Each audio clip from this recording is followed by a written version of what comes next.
आज हम बात करेंगे डॉक्टर अली खान महमूदाबाद की, जिन्हें हाल में ही गिरफ्तार कर लिया गया। वह कोई अनपढ़ नहीं है, कोई ऐरा गैरा नत्थु गैरा नहीं है, बल्कि एक पढ़ा लिखा आदमी, एक प्रोफेसर है जो अशोका यूनिवर्सिटी में राजनीति विज्ञान पढ़ाते हैं। किताबों से, संविधान से, कानून से दोस्ती थी उनकी।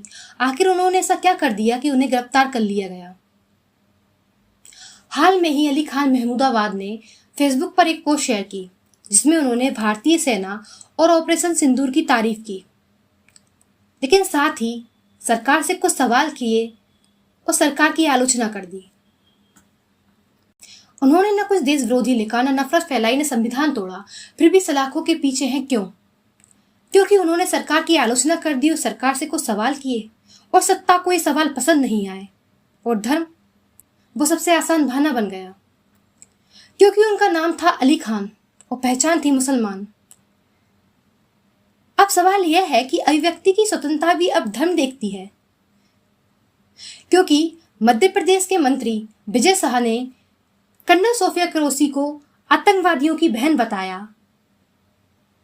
साथ ही साथ मध्य प्रदेश के डिप्टी सीएम जगदीश देवड़ा ने भारतीय सेना को नरेंद्र मोदी के पैरों में नतमस्तक होने के लिए कहा, मगर इन पे फिर भी न कोई एफआईआर हुई, न गिरफ्तारी हुई, न सवाल हुए।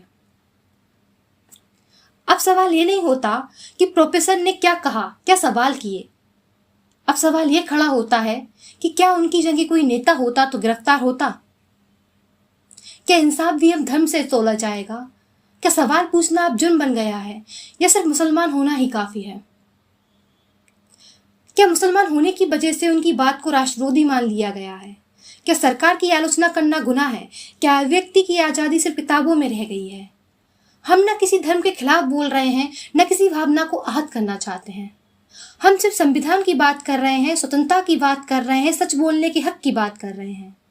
देश के हर नागरिक को बोलने, सोचने और सवाल पूछने का अधिकार है, चाहे वो किसी भी धर्म का हो, किसी भी संप्रदाय का हो, क्योंकि लोकतंत्र बिना सवालों के तानाशाही बन जाता है। सोचिए, जब देश में एक पढ़े लिखे प्रोफेसर को जेल में डाल दिया गया, फिर बाकी देश क्या ही करेगा? अब सवाल ये नहीं है कि उन्होंने सवाल क्या था। प्रोफेसर अली खान महमूदाबाद की गिरफ्तारी से कई सवाल सामने निकल कर आते हैं। पहला सवाल कि क्या प्रोफेसर की जगह कोई नेता होता तो गिरफ्तार होता, और अगर गिरफ्तार होता तो विजय शाह और जगदीश देवड़ा जैसे लोग गिरफ्तार क्यों नहीं हुए? दूसरा सवाल, क्या उनकी पहचान उनकी गिरफ्तारी का कारण बन गई है? क्या मुसलमान होना ही काफी है? क्या मुसलमान होने की वजह